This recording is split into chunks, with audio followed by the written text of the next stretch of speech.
Hey everybody. I came upon this blog, this Tumblr blog that asked a bunch of questions. So I noticed that a couple of the questions were topics that I hadn't addressed. So I decided to make a quick video and talk a little bit about it.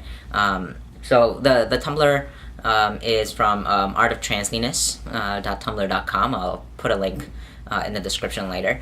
And they had a list of 7 questions, but I think most of them I've talked about here and there in bits and pieces, except for the first 2, or a couple of them don't apply to me. So I'm just going to talk a little bit about it. So the first question is, do you keep any mementos from your pre-transition past? How do you feel about the things you've kept, and do you show them to people?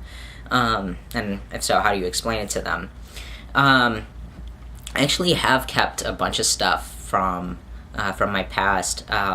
Most of them obviously pictorial things, I guess, that would make the most sense in terms of mementos from my past.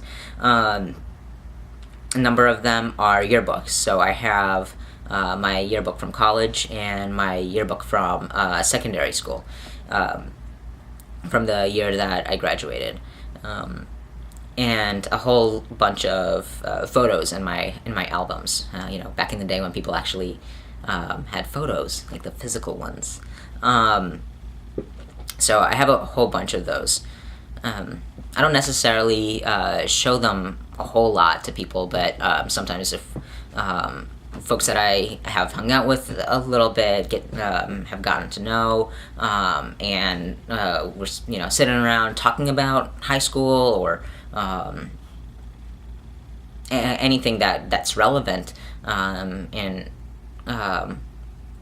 these are obviously people that already know about my past, and I'll pull it out. It's kind of funny at this point, more so than anything. It used to be more of a, if I was sharing that with folks, it was more of a, I'm sharing a little bit of pain and a little bit of vulnerability, and kind of look at these pictures, and these are times where I didn't really feel good about myself and all that stuff. And it really was about me showing someone that I trusted them and that I was opening up to them, and all kinds of things like that.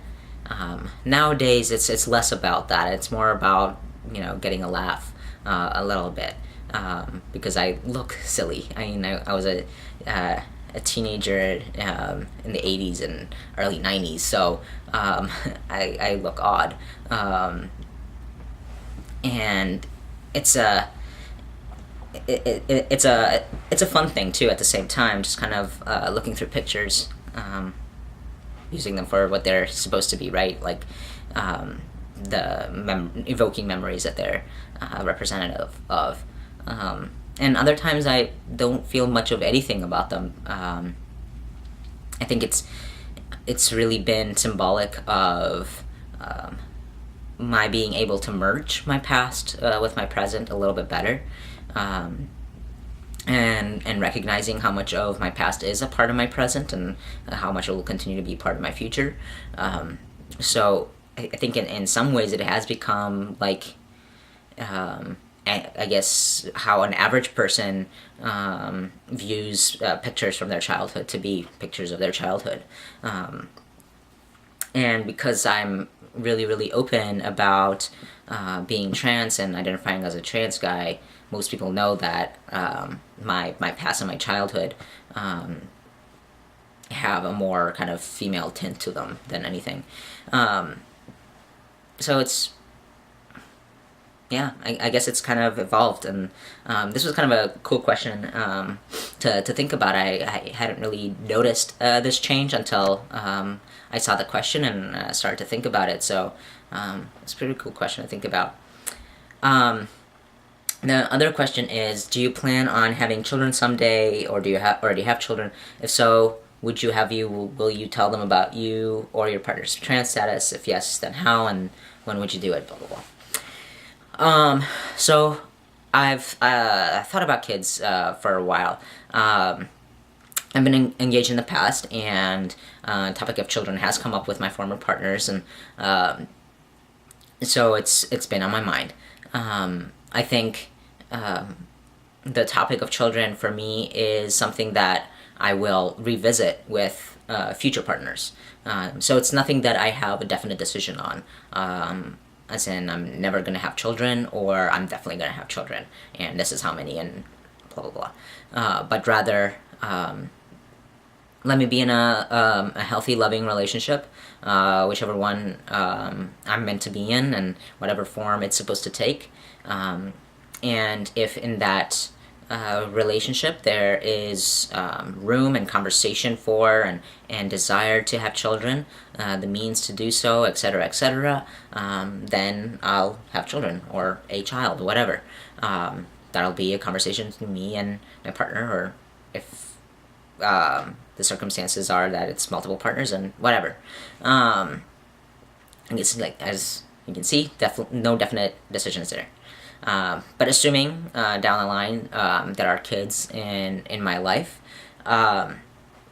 it's hard to say when I would talk about my trans status. I think I'm pretty sure that I would talk about being trans at some point, because I do want to, if I am raising kids and bringing up humans into this world, I do want to expose them to difference. And that includes the differences that I might have in comparison to them, or my partner, if my partner happens to not be trans, or other people in our lives. And I want to make sure that my kids are folks who understand differences, respect them, have a very healthy curiosity, and want to learn about differences, and are able to have these conversations in comfortable ways, not in ways that put a spotlight on someone, or make them feel like they can't relate to someone because they're different. So I would definitely talk to them about it. When it's hard to say.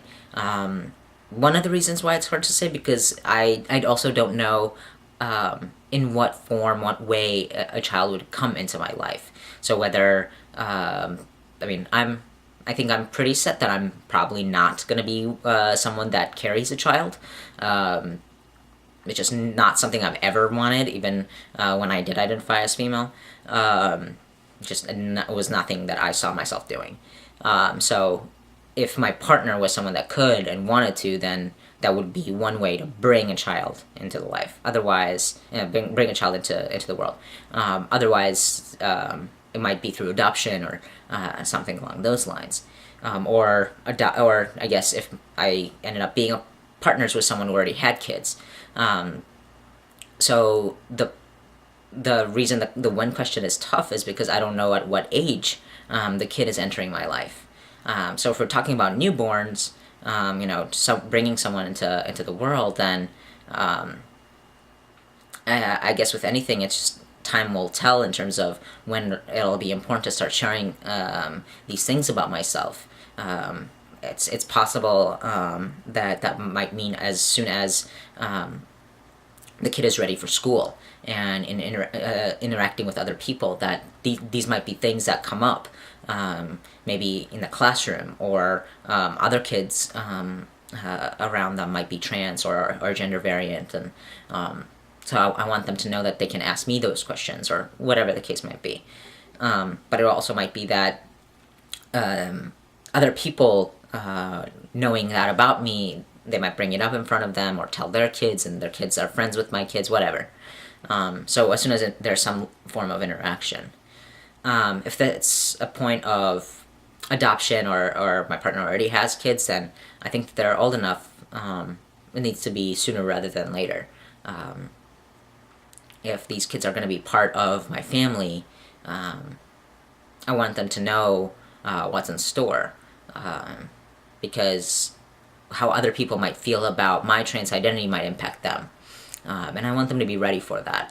I want them to feel fortified with whatever they need to be able to say, or know that they can come back to me and let me know what's been happening. rather than try to protect me from it or pretend like nothing's going on. So I guess those were the two questions, and thanks Art of Transliness for putting them out there. I hadn't had a chance to really think about the former, especially. So aside from that, I guess I can do a short little life update real quick too. It is almost May 13th, which is when commencement is at Vanderbilt, which will mean things will really transition over to summer, which I'm super excited about. We already did our last program of the year last week, so I'm just programmatically no more responsibilities, no more evening or weekend events to go to and plan and stuff like that for a while. So it's been a lot slower at work, a lot calmer, less hectic, and all that stuff. So I feel like I can take a breather. Last couple of weeks I've just rested more than anything, including this weekend, which I shouldn't have really. I have plenty of things to do. But a couple of really cool stuff coming up for me. I'm going to be at Carleton College doing a couple of presentations and stuff there in a week and a half, which I'm really, really excited about. It's been the first gig that I've done since last semester, outside of like formal presentations and stuff. So I'm excited about that. Possibly presenting also at Vanderbilt to the Dean of Students staff, which will be interesting. But my favorite thing coming up this month by far is going to Vermont. I'm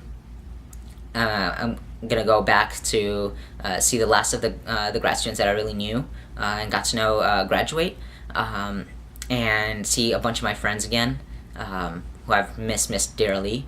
I've had 3 of my Vermont friends visit this semester, and each and every time it's made me miss them even more, and really just recognize how much that part of my life is lacking. The connection that I had with this group of people, and the ability to just see them all the time and have amazing conversations with them, and be silly and all that kind of stuff. But I just miss that a lot. I wish the work situation could have worked out a lot better, so that I could have stayed. But I won't go into that. And it'll be good to see them. And also, I might be getting my second tattoo while I'm there, which I'm super excited about. I'll show it off afterwards. But yeah, that's what's coming up. Happy May Day to folks, especially if you've been out protesting and celebrating actual International Labor Day. Labor Day is not in September, as far as I'm concerned. But happy May Day, and hope everyone has a great month ahead. Talk to y'all later.